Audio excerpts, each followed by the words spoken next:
Shattered lights of Los Angeles. In just 2 weeks, I lost 15 kilograms. I couldn't eat, couldn't sleep, and then I found out I was pregnant. My relationship with Jason had never been healthy. He came into my life when I was still drowning in the pain of a breakup. I wasn't interested in dating anyone, but loneliness pressed down on me like a suffocating weight, and I gave in. We started seeing each other. Jason had his own wounds. His ex-girlfriend had cheated on him years ago. We were two broken people trying to fill the void, thinking we could heal each other. But instead, we created something toxic. At first, everything seemed normal, even exciting. He was charming, attentive, always knowing the right words to say. But once we moved into his apartment in Santa Monica, things started to shift. I didn't know he had been diagnosed with endogenous depression. Before marriage, it wasn't noticeable. Maybe the rush of infatuation had masked the symptoms. But after the wedding, the illusion shattered. Jason lived between two extremes: uncontrolled rage and complete indifference. If he took his medication, he would sleep for days. If he didn't, our home turned into a war zone. He never hit me, but the destruction was always there. The smashed furniture, the holes in the walls, the shattered glass on the floor. I was terrified. I was ashamed. I told no one. I should have left then, but I convinced myself to stay. Maybe because it was my first serious relationship, my first time living with someone. Maybe because I had no idea what a normal relationship was supposed to look like. Maybe because I still believed he could change. And so, we planned for a baby. We saw doctors. I took vitamins. We talked about the future as if it were something real, something safe. But the truth was, I was living in denial. One night, everything changed. Jason went out to meet a friend. He called me at 2 a.m., his voice slurred, filled with something eerie. He confessed that he had cheated on me, with a prostitute. And then, as if it were my responsibility, he demanded forgiveness, saying that if I didn't, he would end his life.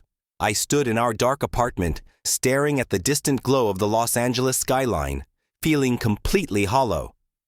That was the final straw. The next 2 weeks were a blur. I lost 15 kilograms. I couldn't sleep, couldn't eat. And then, in the middle of my despair, I found out I was pregnant. It was the only thing that pulled me back to reality. I had to survive, not for Jason, not for myself, but for this tiny life growing inside me. I left him. Leaving wasn't the end. It was just the beginning of another nightmare. Jason didn't let go easily. He flooded my phone with calls, switching between apologies and threats. He showed up at my apartment at odd hours, pounding on the door. He left messages saying he would hurt himself if I didn't take him back. For weeks, I lived in fear, keeping a knife under my pillow, locking every window twice. And then he disappeared. Just like that. No more calls, no more threats. It should have felt like relief, but it didn't. It felt like waiting for an earthquake that you knew was coming but had no idea when. The months passed. My pregnancy progressed. I built a new routine. I moved to a new apartment in West Hollywood, far from our old life. I tried to convince myself that I was safe now. But then, one evening, I saw him. I was leaving a prenatal yoga class, stepping into the cool night air, when I felt a familiar presence. Jason was standing across the street, watching me. My stomach twisted with fear.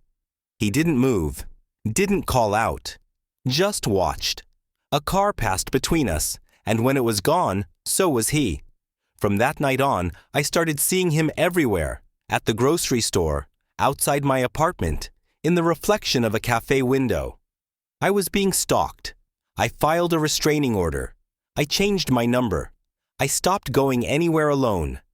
But the fear never left me. Even as the months stretched on and the sightings stopped, I never felt completely safe. Then, my son was born. Holding him in my arms, I felt something shift inside me. For the first time in years, I felt strong. Jason had no place in this new chapter of my life. He showed up only a few times, making half-hearted attempts to see the baby. But he never took responsibility. He never wanted to be a father. And I have chosen to start anew. A year later, I finally felt ready to let someone new into my life. I met Alex at a bookstore in downtown LA, an accidental encounter that turned into a coffee date. He was different from Jason in every possible way, steady, patient, and kind. I was cautious at first, afraid to trust, but Alex never rushed me. He understood my fears without needing an explanation. One night, as we walked along the Santa Monica Pier, he took my hand, and for the first time in years, I didn't flinch. I looked at him and saw something I had forgotten existed: peace. My past still lingered, but it no longer controlled me. Love, real love, wasn't supposed to be pain. And this time, I was ready to embrace it.